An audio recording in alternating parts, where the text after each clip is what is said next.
Video Games Recon.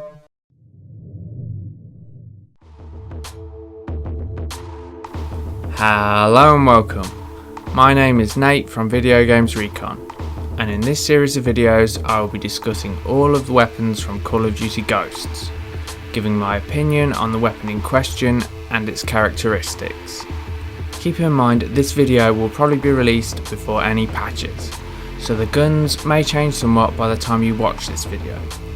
And as an FYI, this series was filmed before I had prestiged and thus obviously didn't have all the weapons available to compare. So most of the footage in this series will feature bots. Also, all weapons in this series will have like for like attachments where possible to try and make the comparison fair. Anywho, enough of my jibber jabber, and without any further ado, let's do it to it.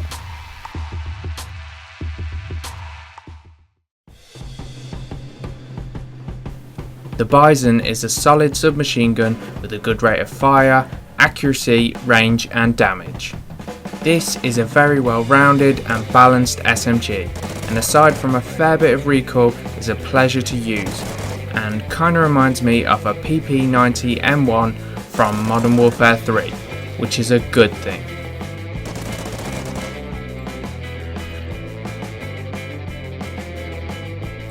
This gun to me is a straight up Uzi rip-off, with your usual low accuracy, range and damage, but with a very high rate of fire to compensate.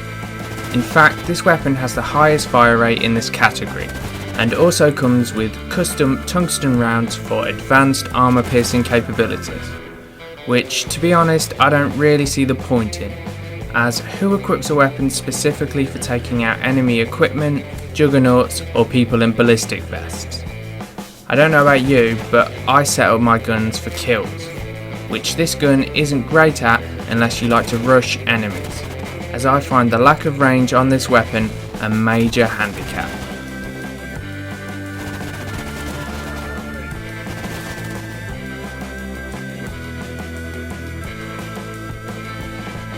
The Vector makes a return to Call of Duty in the form of the Vector-CRB.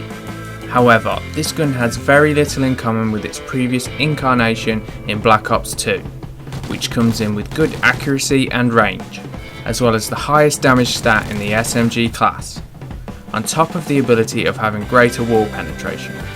However, all of this is a moot point, as the ridiculous recoil this weapon gets for an SMG cripples the Vector at getting kills at any significant range, and the low fire rate isn't ideal for getting kills at close range.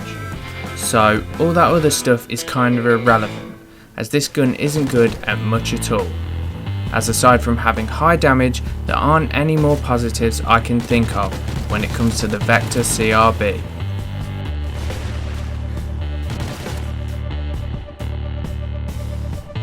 The Vepr is a very satisfying weapon to use, with its very high rate of fire, low recoil and the highest ammo capacity in its class. All in all, this weapon is great and reminds me of an AK-74U. Playing devil's advocate, the only negatives are the slightly low damage, and even though this gun has large magazines, its fast rate of fire quickly burns through your clips and ammo in general.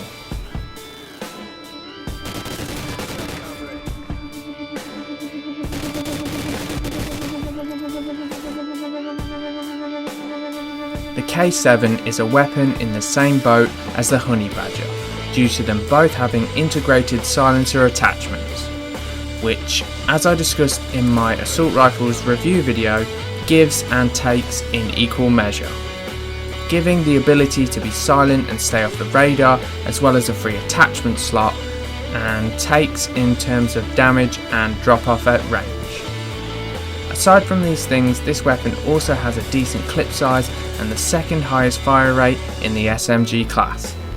So, to summarise, if you want a silenced SMG, then this is probably the gun for you, and if you have other requirements in mind, you may want to look elsewhere, as there are better overall submachine guns out there.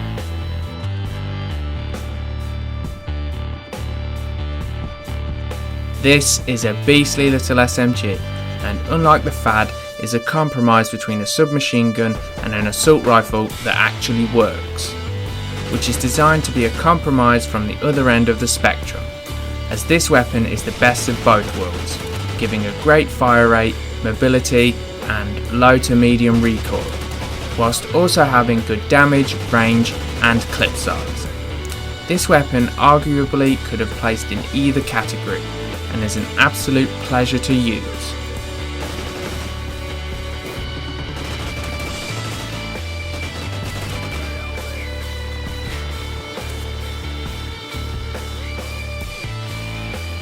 So that's my thoughts and analysis of the submachine gun class so far.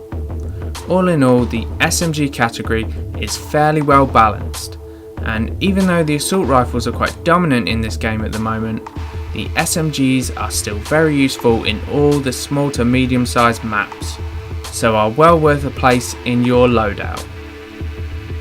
So, as you've probably already guessed by this point, the best submachine gun in my opinion is the MTAR X, with it being a monster at close, medium and even decent at long ranges too. Overall, this weapon has few if any downsides and blows the competition out of the water.